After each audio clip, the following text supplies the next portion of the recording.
What is going on, my broskiis? My name is Toadskii, back again, here to bring you guys yet another One Piece Treasure Cruise video, and today, here is a full playthrough video of me taking on Navigation Level 21 of the ZOROJURO treasure map. So I did stream, a few hours of this today, and honestly speaking, for me personally, I found this treasure map to actually be relatively easy. Now, that's coming from someone that does have one of the two debuting Sugo Fest exclusives. I have the rare recruits. I have a lot of the boosted units, right? It is coming from someone like that, which does sound a little bit weird, but compared to a lot of other treasure maps, I personally have found this to be a relatively straightforward treasure map. But either way, I'll just kind of walk you through some of the teams that I've got here. This is a pre-recorded clip that I just recorded, and I felt like doing it this way. I did this actually very similar to the last treasure map as well. I just recorded and tried to clear the content as fast as I possibly could. So this gives you a greater insight as to how I personally just farm the content rather than me playing through it and discussing it while I'm playing it, because I feel like the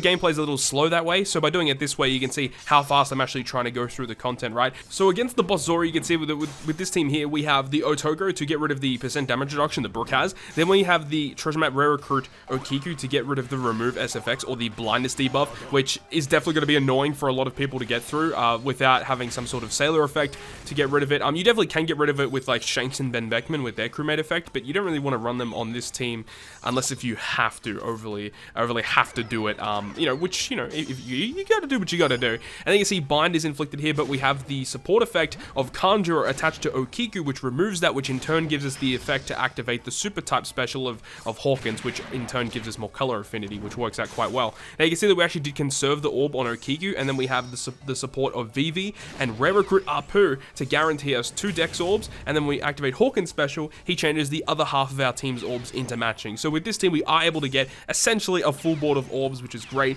And with all of this active, plus we have Sengoku support attached to the treasure map rare recruit Kiyoshiro, which gives him a 2.5 times attack boost whenever we launch his special, which is a massive buff. And because he is the highest point booster on this treasure map, he has all of those boosted stats, and then if you give him a 2.5 boost on top of that, he just hits extremely hard. So this team should basically carry me through the entire duration of this treasure map. I don't see myself changing this team at all.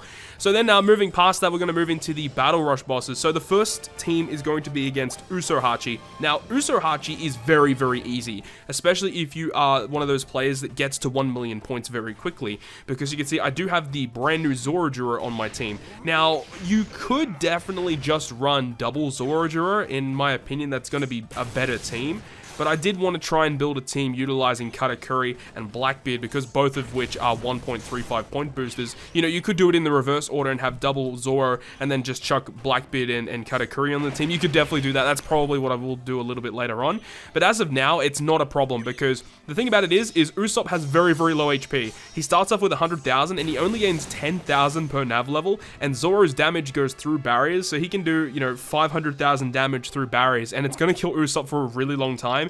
And even if it doesn't, you can save the first activation of his special to get 750,000 fixed damage towards him, which again lasts until around like nav level 50 to 60, something like that, just by launching a special. And then of course, as time goes on, by having double ZOROJURO, it's going to last even longer. So it's really, really easy. Now the secondary boss is up against Carrot. Now, Carrot, this is a much slower team. A lot of my teams are based around optimization of points, though it probably is better to run a team that, can clear content faster. But even still, this is a team that is more optimized for points and will able to last, pretty much infinitely on this treasure map, because we have the attack boost with Kizaru. But in this clip here, you only see me activate 2 specials on the final stage, because that's all we need at nav level 21. But as time goes on, by activating the Kizaru special, it gives us a really good health cut, which of course at high nav levels is going to be more and more important. And then it gives us an attack boost. Then we've got the orb boost from Luffy. We have the ability from Otoko to get rid of the % damage reduction. And we get inflicted with attack down as well, which again is why Luffy is so good here. And then we also have the chain lock from Rayleigh. Now with all of this active, especially with all characters having full type advantage, not a problem whatsoever, and should be able to deal with Carrot, as I said, pretty much indefinitely throughout the entire duration of the treasure map. So I don't think I'll be changing this team around, but as I said, a lot of players are more optimizing for speed rather than points on these battle rush bosses, which I think is definitely the right way to go about it. But even still, this team is just a really good team moving forward. It's relatively slow throughout the first 4 stages against those mobs, which is kind of annoying. But then after this is going to be against Onami. Now, Onami especially if you don't have like someone like Raid Bonnie, for example. If you do not have Raid Bonnie fully maxed out, Onami is definitely really tricky because she has a lot of defensive effects. She has like 4 turns of threshold and then like 5 turns of defense up, and she has defense down immunity, so you can't like, you know, bring a character to just reduce the enemy's defense. You can't do that unless if you literally bring Legend Onami against this character, which I don't suggest doing as she's not a boosted unit. But either way, this team that we are using here is a little bit obscure because we are using Kid as a friend captain with a main captain Snake Man, which isn't really the most optimal team in terms of damage output, but in this circumstance, it's gonna be fine. We are able to just, you know, quickly tap through these mob stages here, and we are able to use the super type special of the Kid on stage 4 so that we can wave clear, get bomb orbs or whatever. It doesn't matter about the orbs, but we also just give the type advantage to our Dex characters, of course. And then Snake Man is just a really good unit. Even with double Snake Man, this is going to work exceptionally well.